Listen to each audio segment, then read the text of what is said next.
Olá pessoal, meu nome é Vinícius e nesse vídeo aqui eu vou fazer alguns comentários, para quem está iniciando uma pesquisa, um projeto de pesquisa sobre o tema de pesquisa e sobre os estudos anteriores, como a gente vai na literatura verificar o que já existe sobre o tema que a gente quer pesquisar, ou que a gente já está iniciando na pesquisa aí.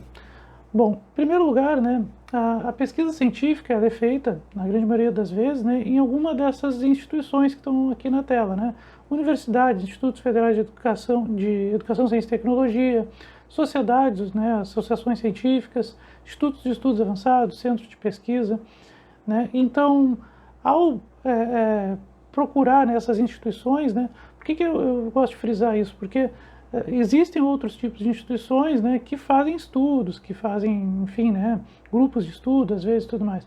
Mas a pesquisa científica, pesquisa formal, considerada profissional, vamos dizer assim, é feita nesses locais, assim.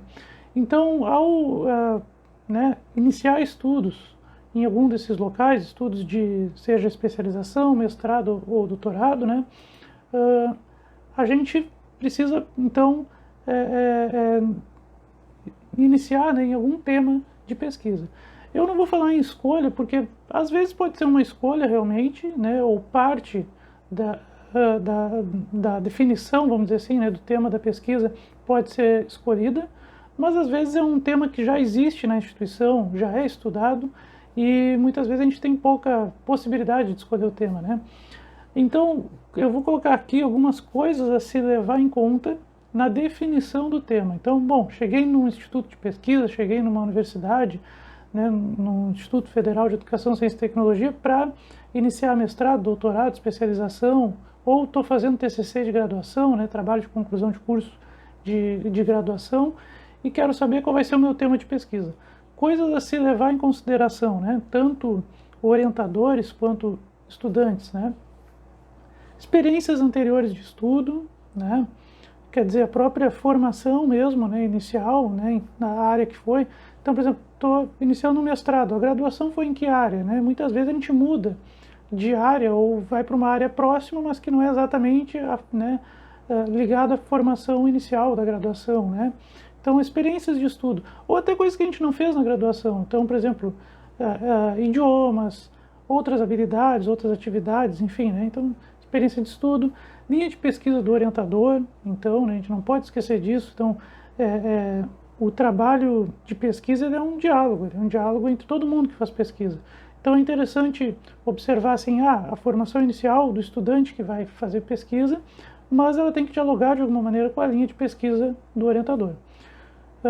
Contribuição teórica ou tecnológica que essa pesquisa vai trazer, então não é só o gosto, vamos dizer assim, do estudante, do orientador, mas que contribuição real para a literatura ou no cenário tecnológico essa pesquisa vai fazer, o que ela tem a acrescentar, experiências de trabalho também, eu acho que isso é interessante, pode trazer uma visão mais precisa do fenômeno que vai ser estudado, e aspirações de estudo, trabalhos futuros, Então, claro que geralmente quem vai procurar fazer mestrado, doutorado, especialização, graduação numa área, pretende depois continuar nessa área, Então, às vezes tu pode estar mirando num doutorado, em determinado instituto de pesquisa, que é em outra cidade, mas, bom, o mestrado não vai dar para fazer lá, então, de repente, eu posso fazer um mestrado mais perto, mais próximo de casa,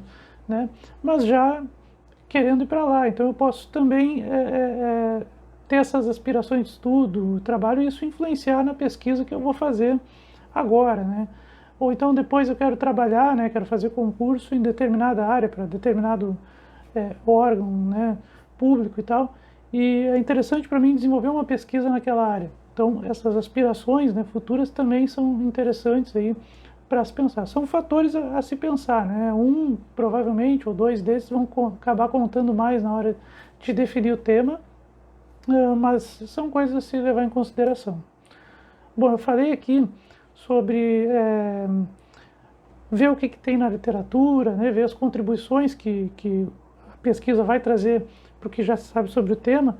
Então, é inevitável, na verdade, no início da pesquisa, né, ou até antes de começar ela, buscar estudos anteriores.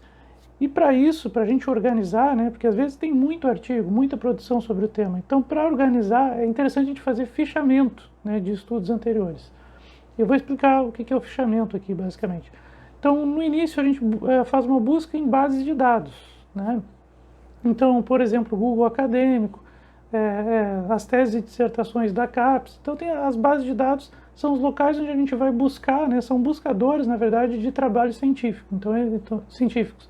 Né? Então, a gente vai nessas bases de dados e vai fazer triagens. Vai primeiro botar alguma expressão, né, que tem a ver com um tema de estudo, né? Depois a gente pode, normalmente surgem aí centenas de trabalhos, né? Então a gente não tem condições de ler centenas de trabalhos, milhares de trabalhos às vezes, então a gente pode fazer triagens, né? Uma triagem por título, reduzir para algumas dezenas de trabalhos e tal, depois fazer a leitura dos resumos, né? Porque todo trabalho científico, né, normalmente tem um resumo ali, né? Um parágrafo que descreve mais ou menos os resultados principais.